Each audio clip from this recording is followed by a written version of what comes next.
When you join a Satipatthana course, the technique remains the same.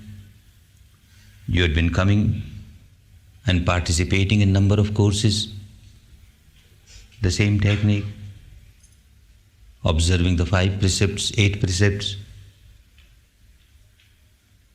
developing your samadhi with the awareness of respiration, and then developing your panya with the awareness of the sensations and equanimity with the sensations. That means equanimity at the deepest level of the mind. This is what you had been practicing in all the courses, and this is what you practiced now also. The only difference, and a very important difference, was that the direct words of Buddha, this enlightened person, what he said about this technique, you were able to listen those words, you were able to discuss those words, you were able to understand those words at the intellectual level and also at the actual level, because you are practicing. Then you realize, yes, this is how Buddha wanted me to practice. This is how Dhamma wants me to practice, and look, this is how I am practicing. One gets all the more inspiration, one gets all the more confidence, and one works more diligently, more seriously. This is the advantage of coming to a course like this. The essence of Dhamma becomes very clear. The attachments to the outer shells of Dhamma, the substanceless outer shells, it becomes so clear. They are substanceless. The essence of Dhamma becomes so clear. This is the substance of Dhamma.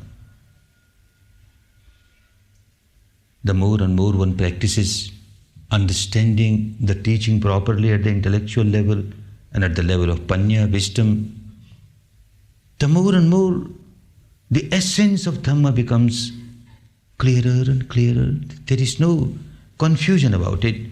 There is no illusion, delusion about it. One starts giving all the importance to the essence of Dhamma and starts applying it in life. Merely coming to a course will not help if you don't apply it in your life. Applied Dhamma, it is the applied Dhamma which gives all the fruits, all the benefits. Coming to a course is certainly not an escape. You have not come here to run away from the responsibilities of life. No. One comes to a hospital to gain the health, gain back the health. By gaining back the health, one uses it in the life, in the day-to-day life. One does not come to the hospital to stay in the hospital all the time. So also one does not come to a center like this to run away from the responsibilities of the life. Gain strength and then make use of this Dhamma strength to face all the vicissitudes of lives. Vast majority of you are family men, family women. Responsibility of the family. Responsibility of the society. Dhamma will give you all the strength to bear the responsibility, to face the responsibility and live an ideal life. Anyone who comes and practices Dhamma has dual responsibility. One responsibility is, of course, to get oneself liberated from all the miseries and start living a very happy, harmonious, peaceful life. Another big responsibility is to live such a life which will become an example to others. Of course, you cannot please everyone else, but you have to be very careful you don't harm anybody. You don't do anything which will hurt or harm the others. And you start living a life which gives inspiration to others. If they see a Vipassana meditator living a life full of misery, full of tension, full of defilements, then even if somebody was thinking to come to a course of Vipassana, will hesitate now. Well, look, this is the product of Vipassana meditator. If I am also going to become like this, what's the use of my wasting 10 days? You have become a barrier, an obstacle for somebody to take Dhamma. On the other hand, if someone sees a person totally changed in life, change for better. After all, Dhamma is nothing but art of living, code of conduct, way of life. And they see this person is now living a better way of life. This person facing the situation so calmly, quietly, equanimously, wonderful. So good qualities are developed in this person. One gets all the inspiration. Let me also try. Everyone has got a scope of improvement. Unless one has reached the stage of Arahanthood, unless one has become a Buddha, everyone has a scope for improvement.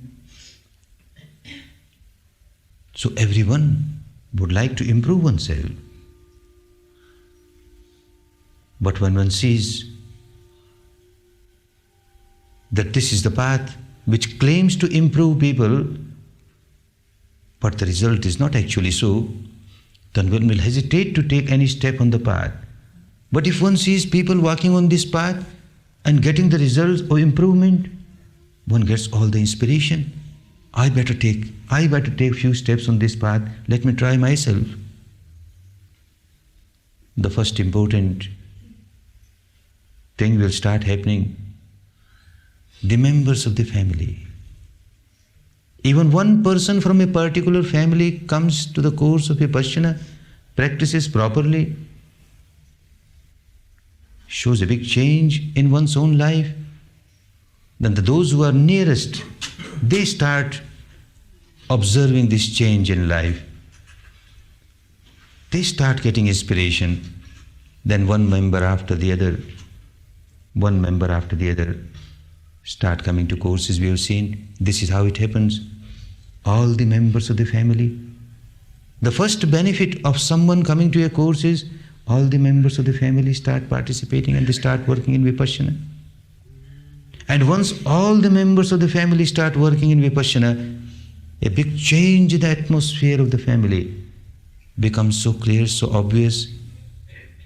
Human beings living together, due to one reason or the other, there are misunderstandings, there are ill wills, there are tensions. All that get washed away.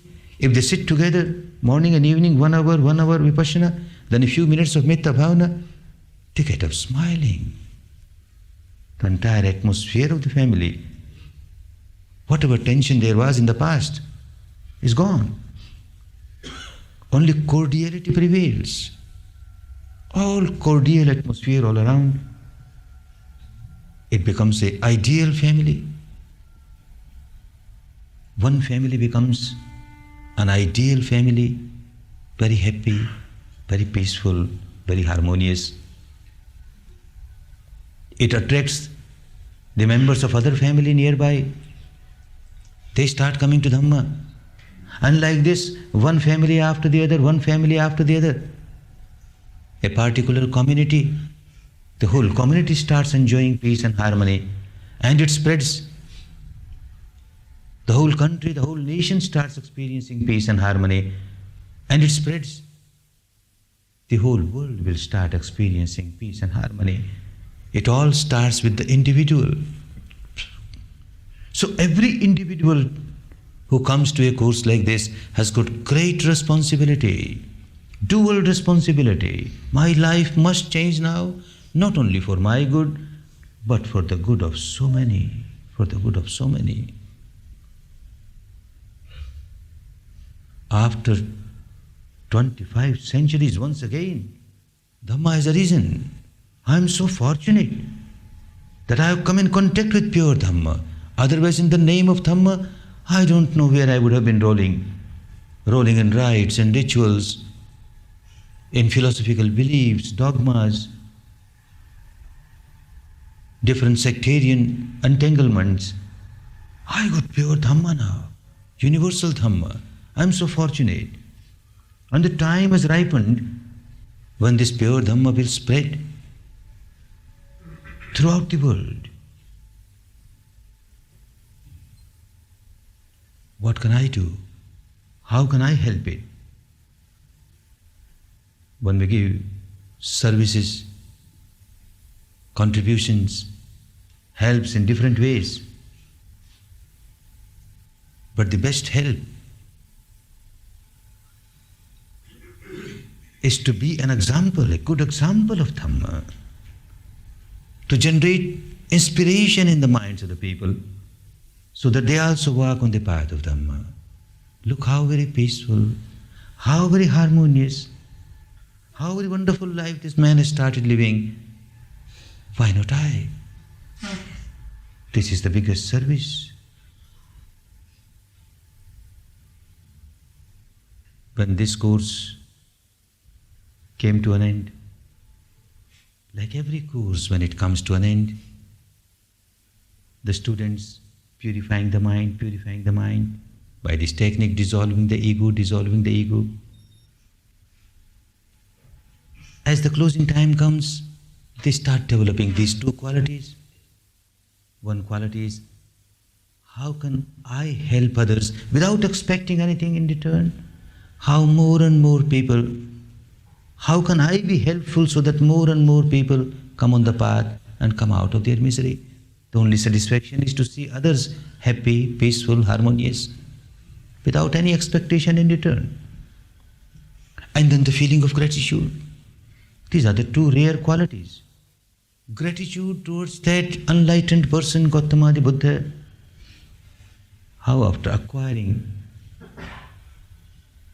this wonderful lost technique, he just not liberated himself and forgot about it, started distributing it with a free hand, with infinite love, compassion to others, and whomever he trained. Charat bhikkhave charikam bahujana hitaya bahujana sukhaya lokha lokampaya. Having compassion on others, for the good of others, for the benefit of others, keep on distributing it, without expecting anything in return.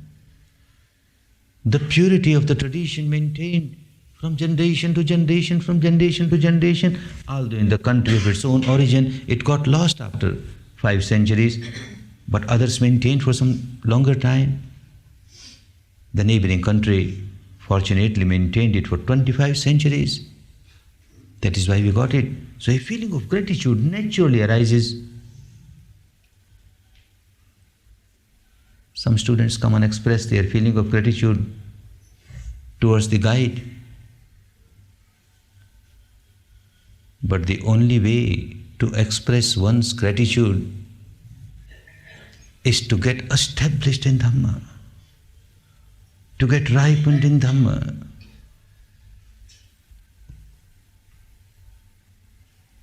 A father or a mother